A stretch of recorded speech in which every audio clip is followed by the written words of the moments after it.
Okay, good morning, friends. It's March 4th, and this is our new Coach Camp Zoom. Everybody go ahead and hit mute, and we're going to start. We're talking challenge groups and social media kind of branding today. So we're going to let, Missy, are you okay to start? Okay, so if my kids get too loud in the background, let me know and I can move into a corner somewhere, I guess. This is our best lighting, so.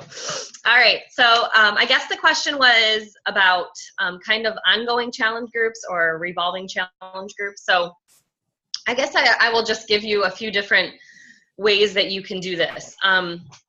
Once you get into your business enough where you have kind of like a consistent group of people who, you know, want to continue on with you, they maybe have done one challenge group or two.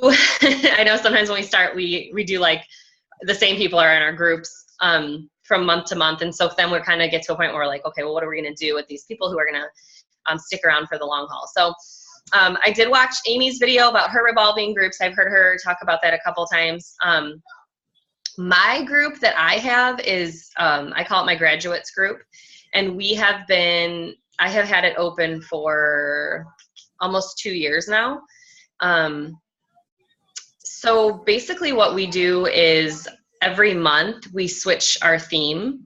So this group is for anybody who has completed like a 30-day, 21 or 30-day challenge with me, somebody who's bought a program or invested in Shakeology.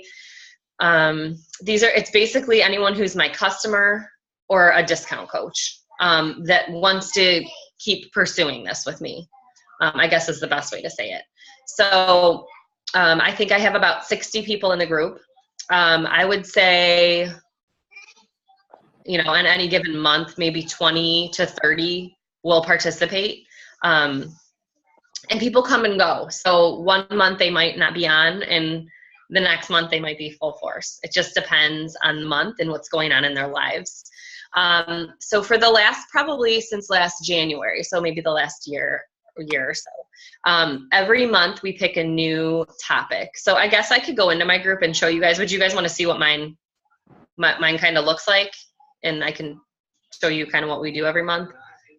Okay, and then I'm switching it up in a couple weeks, and I'll talk about that too on how I'm going to run it. I'm going to switch it up a little bit. So I'm going to share my screen. You guys, if you have questions, let me know. You can unmute yourselves. All right, so, sorry. I'm still figuring my new computer out. All right, here we go. So let me go into my grads group.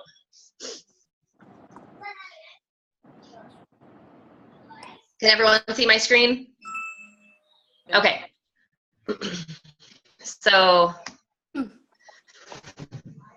like last month we kind of had like,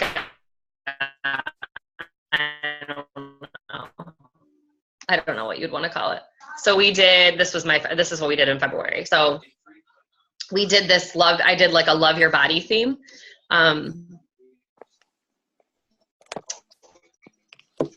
Let me try to pull up my picture. Sorry, my internet's being slow, I guess. So every week I did a new like picture. Sorry. So like every day they'd have a different thing to do. And then I found this really cool article about why you should love your body. And so I went through one a day of those. And so that was really fun, and it got people talking and interested. I don't know why it's not loading. I'm sorry, guys. Okay, I guess.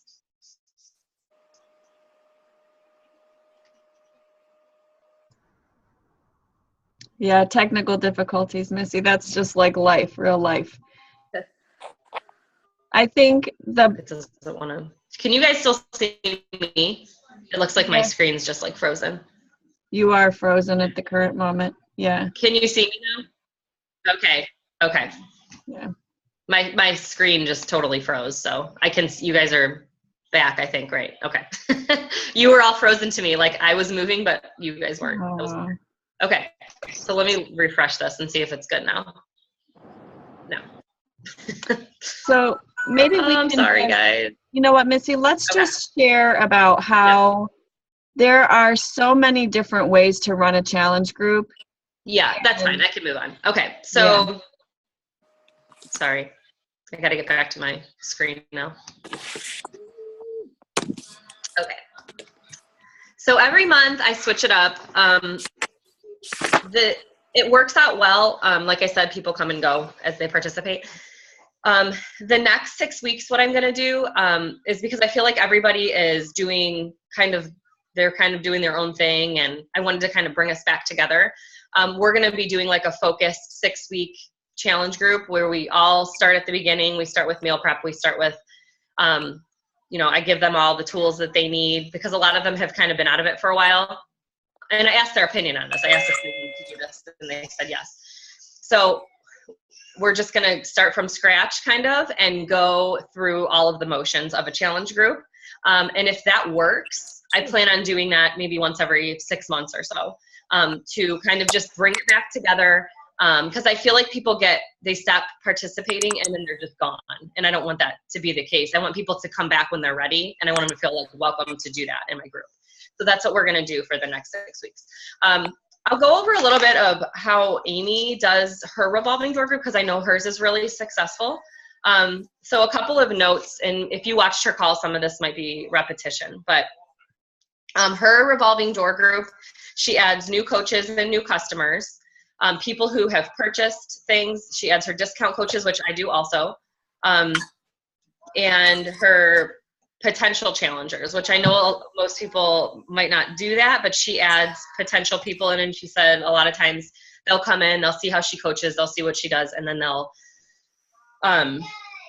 want to purchase something eventually. So those are kind of the people that she adds. My group that I run is all just customers and discount coaches for the most part. And then she said, she lets her discount coaches add people, and I have offered to my discount coaches to add their ongoing people too. Some of them will, and some of them will choose to run their own kind of revolving door group. And then the way that she deciphers between people who buy challenge packs and people who don't.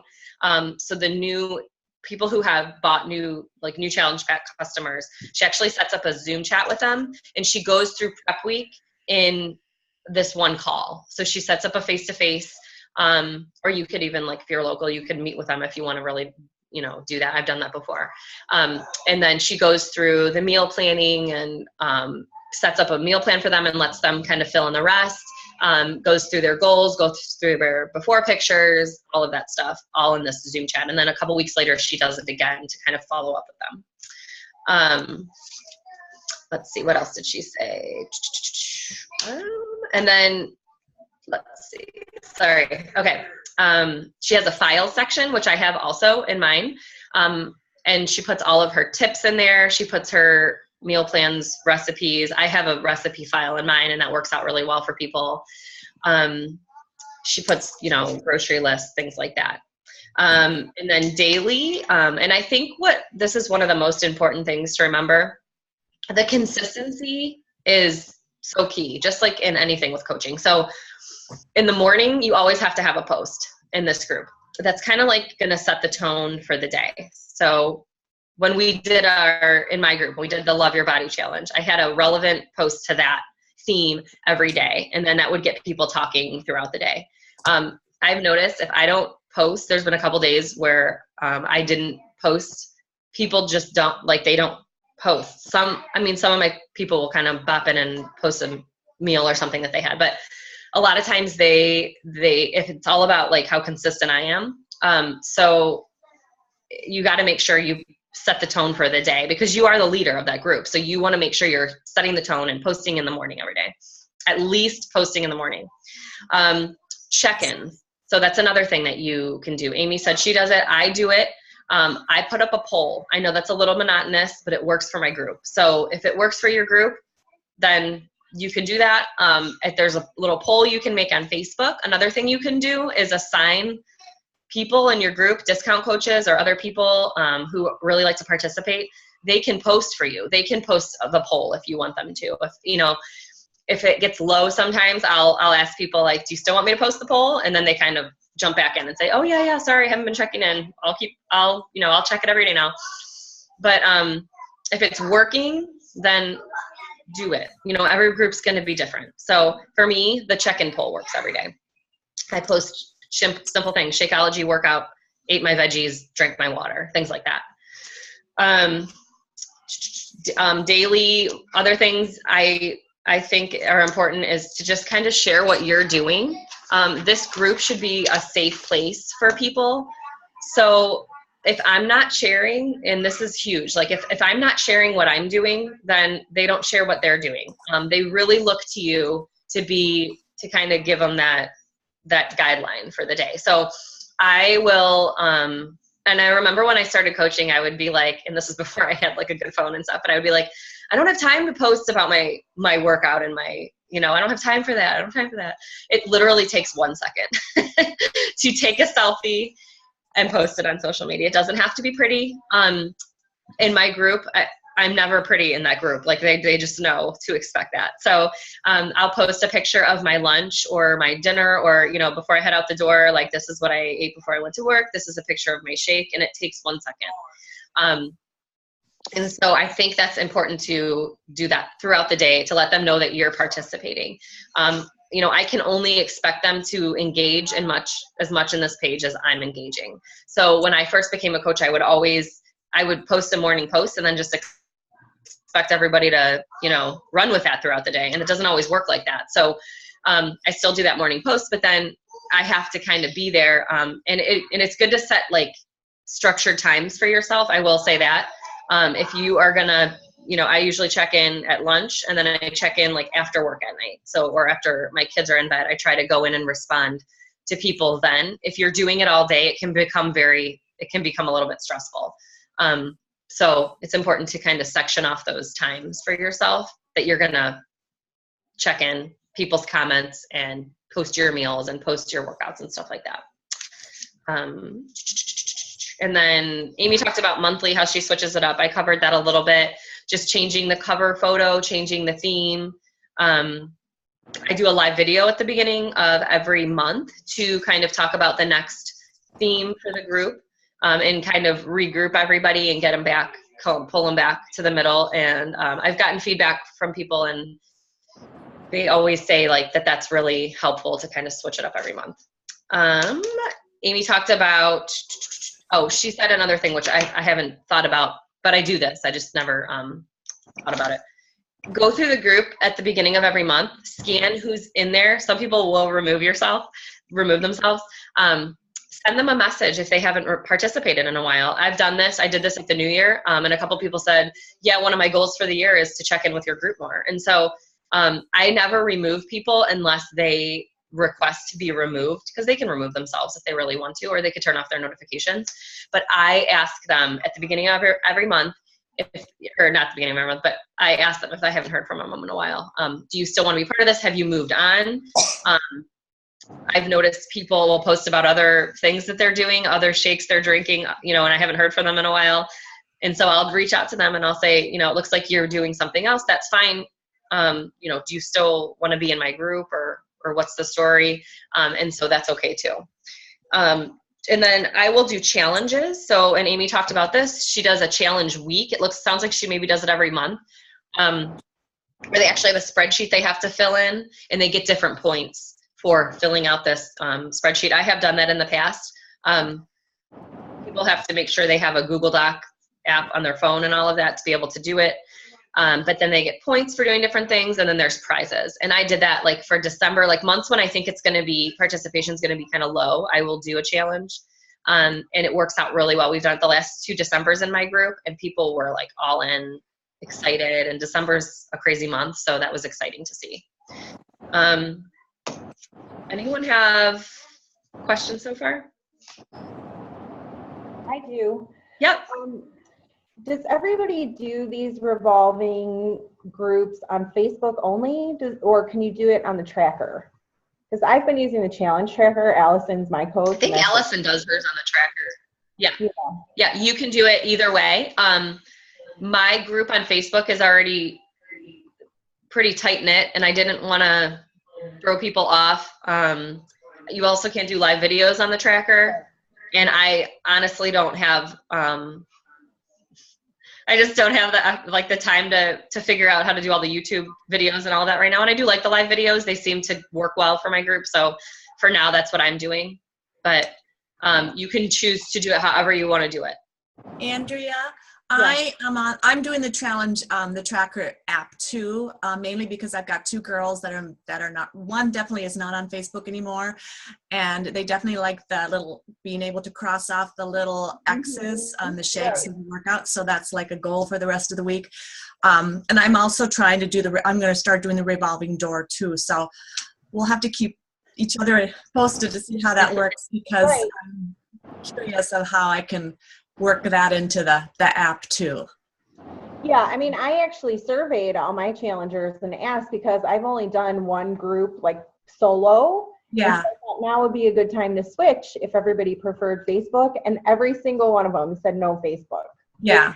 It was sad to me because I know Facebook better. Yeah. But I guess we'll just keep going. And it is. Yeah, it's difficult to do that, the live, you have to record it, and then you got to download it on YouTube, and then you got to put, so it's, you can't really do it live, but yeah, the challenge there. But. Okay. So here's what I would say, ladies. You guys are all at different stages of your coaching journey and your level of running challenge groups. And at the very beginning, I would encourage you to just keep it simple and use the format that's given to you in the academy. You don't have to recreate the wheel. Allie's given us an entire first month of challenge group content. And so as a new coach, I would say keep it simple. What we're talking about today is that progression from what those of us who have done month after month after month after month of that same group is, it drops off, that people need you far longer than that month, and then what do you do with them? And that is where most of us kind of are at. And I know that all of us as your leaders have been talking about this for a long time. Where do you put them? What can you offer them? Because they need more content. They need you to show up for them for far longer than 30 days. I know, and we're all doing different versions of trying to figure out this revolving door group. And what are you able to do as, within your own limitations, with your own time constraints of working this business.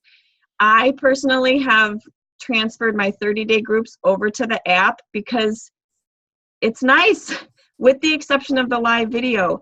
I have it's called my Fit for Life group, which has been open on Facebook, and there's a ton of people in there, and hardly anybody participates except my coaches. And, I do try to change up the theme and that sort of thing, but I honestly, I feel like that my revolving door group may end up transitioning to the app where I do more of a add people as they come in, maybe have a little bit of like a prep week where you talk to them on the phone, get them, do a getting started right call with your person, and then get them in your revolving door group. I think there's many ways to do it. You have to figure out what's going to work for you, figure out how you can get people in, because there's always that struggle. Well, what if you invite somebody in the middle of the month and they're ready to join your group, but your group doesn't start until the first of the month? So don't be afraid to try new things. Don't be afraid to try something and mess up with it and start something else. And so, basically there's a lot of different ways to run these groups, but there is a need for us to figure out a way to serve our people after the 30-day group is over, maybe working together to create content for month 2. Like right now, my group on the apps is going to start at the beginning of each month. I'm keeping this one open, and I'm probably going to keep a little bit of prep week still. But after people have seen that, once or twice, they don't need to see that anymore. So you know, then you have to be creative, and then you have to be your best challenger, and then you have to, Amy Grasso gave some great tips in one of her Zooms that she did, like, just share stuff, like just ask. I've had like luck asking silly questions, like, what's your favorite vacation spot? Like, just start conversations. What's your favorite, what's something strange that's happened to you? You know, like, people would pop in that day and say they were chased by a bull. Like, just connect with your people on a way that's deeper than, you know, than your challenge group, and keep it fun, and there's no wrong way. So hopefully that helps. You know, that's a good point, because sometimes if you want to do what you have the 30-day and you're like copying what Allie already has, and there's some days where, you know what, I just don't have time to sit down and copy or paste, or sometimes with the tracker app, it's hard to copy and paste. You've got to like almost recreate the whole thing. And doing something as simple as, okay, what's your favorite place that you want to go for, because we're focusing on the 21-day fix and getting ready for spring, and 21 days to get yourself back into spring break and stuff. Where's your favorite destination that you want to go to? So that's really a good point, Jen, to think about your first week as some little questions like that, because I don't want to, it gets people connected. the whole, okay, prep week, you know. So yeah. Any other questions? I did want to share with you guys, if you're able to stay on, we're close to the 30-minute mark, but I really wanted to share a little bit about the webinar that I did with Bob Heilig. Is that okay, you guys, if we talk for just a little bit longer? Yes. Okay. So I signed up for this webinar. Bob Heilig is also known as Your Virtual Upline, as a network marketing kind of go-to person, and he has a podcast. Well, his webinar was like, I think it was $37, and he was on that webinar for 2 hours. Like, talk about just giving of, like, the freely giving of himself. That was highly valuable, $37. And so I just, because it's my job on Saturdays to talk about social media, and I know this is an area where, you know, we share and we're trying to learn, and so I wanted to share with you guys what I learned, because he had, and I'll just bullet point the stuff, but basically there was some very good nuggets in there that I think it's important for us as coaches who are sharing our story to understand some very basic things. This was talking about using video, especially live video, which is honestly what Facebook is favoring right now. And so what he talked about was that the difference between push marketing and pull marketing, and some of you guys are marketing people. When you are push marketing, you're selling, and there's so much advertising going on right now everywhere that pushes people away. You want to do pull marketing, which is pulling people to you by being authentically you. And the best way to do that is by showing up and honestly being you on video. You become your own brand. And what does that mean? Branding is basically what people say about you, you know, when you're not around. And when you create video content, you create your brand. You can have an influence on what people think about you and say about you, and you can be authentic. People can very quickly decide whether or not they know, like, and trust you. So you turn yourself into your own brand. So how do you do that? And this kind of segues into what I'm trying to do with those of you that are interested in creating a freemium and learning how to have something to give to the people that are following you. It all goes together.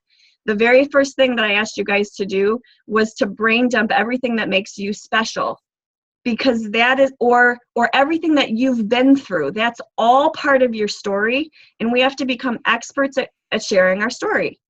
Your story is your life and your struggles and the things you're good at and the things you've overcome.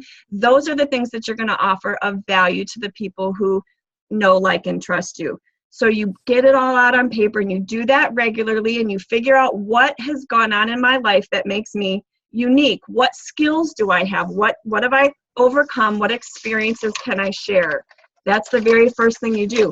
The next thing that you have to do, and this is what I'm kind of working on now, is who is your perfect customer? Like, who are you looking for to serve? Who are the people, like Shalene is so good at finding her lifers.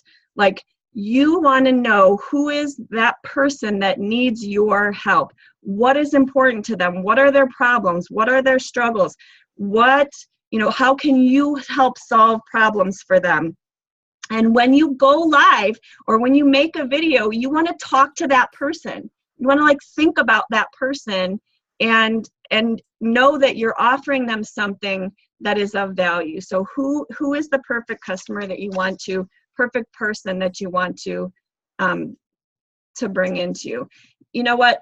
And then you really just have to get a little bit over yourself, get over your fear, and start doing them. And if you can't do it live because you're too afraid to, then do some videos yourself. Do them in your groups where it's just your small group of people.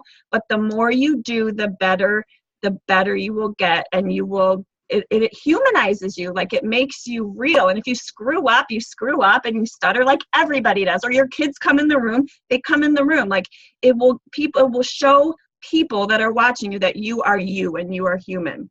Okay? I'm trying to talk fast. Some tips he suggested were to put your phone on do not disturb if you're going to go live. My husband called me, like he literally called me as I hit go live. Okay, we have 10 minutes. Okay.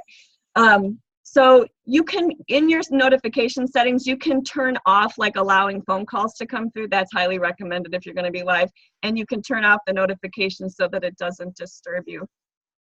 One thing that's important about videos is to come up with a creative or catchy title. It can be a question. Think about like something that people would do a Google search on. Like, that would be a good title, like something that's going to stop the scroll as people are going through. So you want to grab their attention in your title.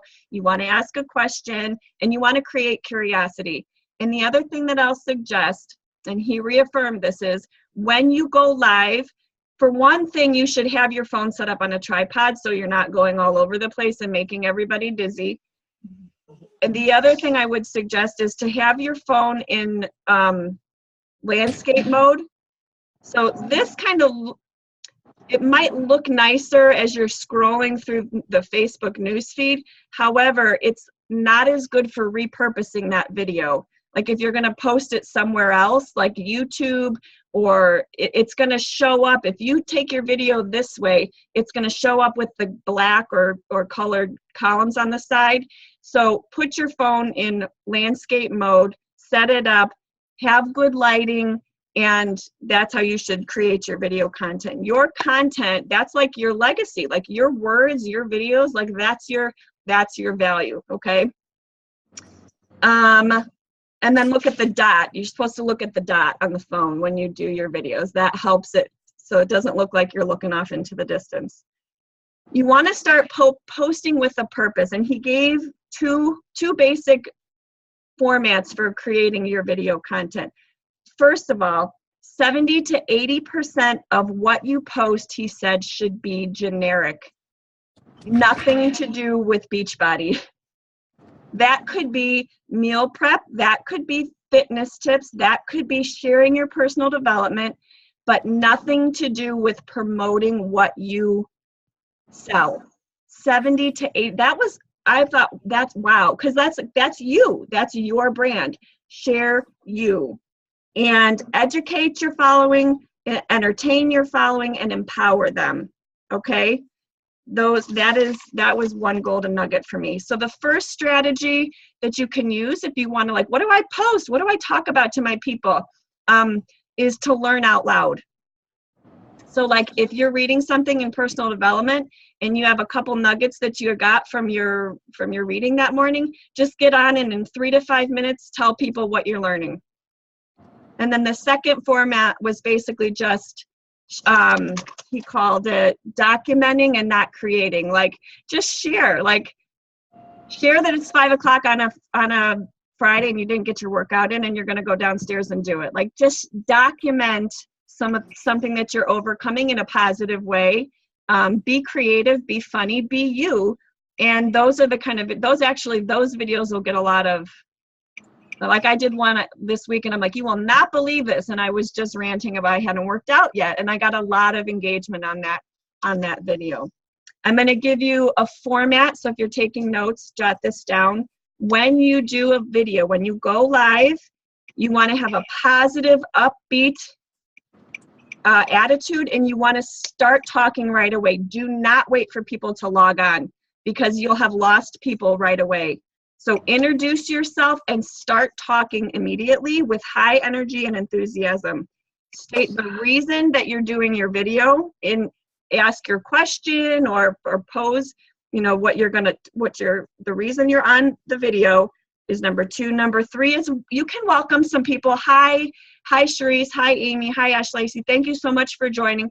Hey, would you mind sharing this? We're going to be talking about some cool stuff. Would you share it? That would be great.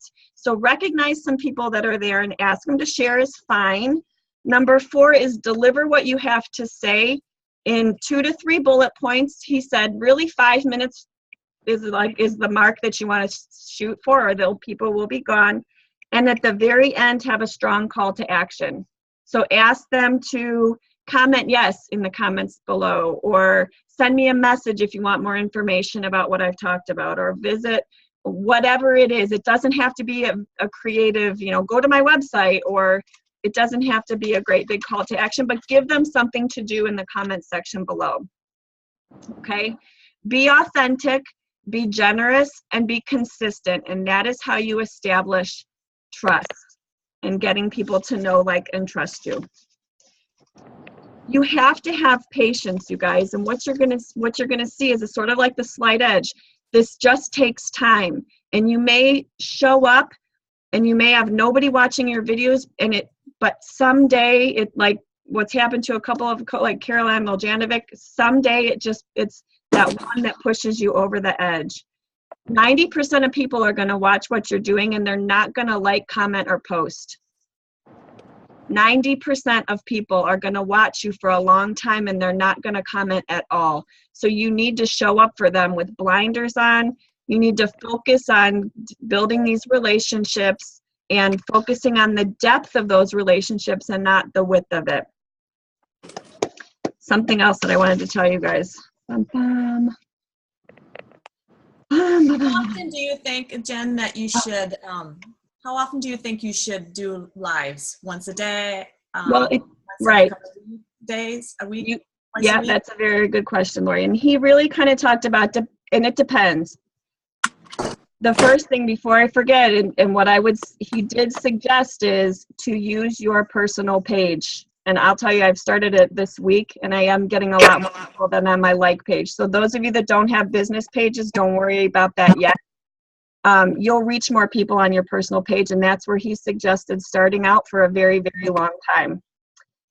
If you're going to create content, that very first method he talked about, like sharing and creating content and giving 2 or 3 bullet type thing, you know, tips, like your meal planning one that you did. Maybe 2 or 3 times a week, that type of content-based video, because you want to have time to follow up with the people that are, and starting conversations with the people on your that responded to your video. Those other ones where you're just like showing up and being authentic and you, and documenting your journey but not creating content, those could be more regularly. Those could be, he actually encouraged, like, you know, those Instagram, you know, 15-second Instagram videos, or the live Instagram. So I honestly have been attempting to go live at least 5 days a week. That is my goal, with 2 to 3 times being like a very valuable, but it's what you have time for, you know, honestly. That was a very good question. Anything else? 2-minute warning. No other questions? Nope, I'm good. So we'll have more. I have sort of putting the timeline together in my head for those of you that want to work on creating a freemium. You did the first step, which was your brain dump. And then the next thing we're going to do is figure out what your people might need from you that you have overcome. So, okay, we'll post the replay. Anything else, Missy, you want to add? Cool. I think so. Thanks, Jen. That was great information. Cool. All right. Well, go get it. Happy Saturday, you guys, and keep up the hard work. Thanks, guys. Okay, bye-bye. Bye-bye.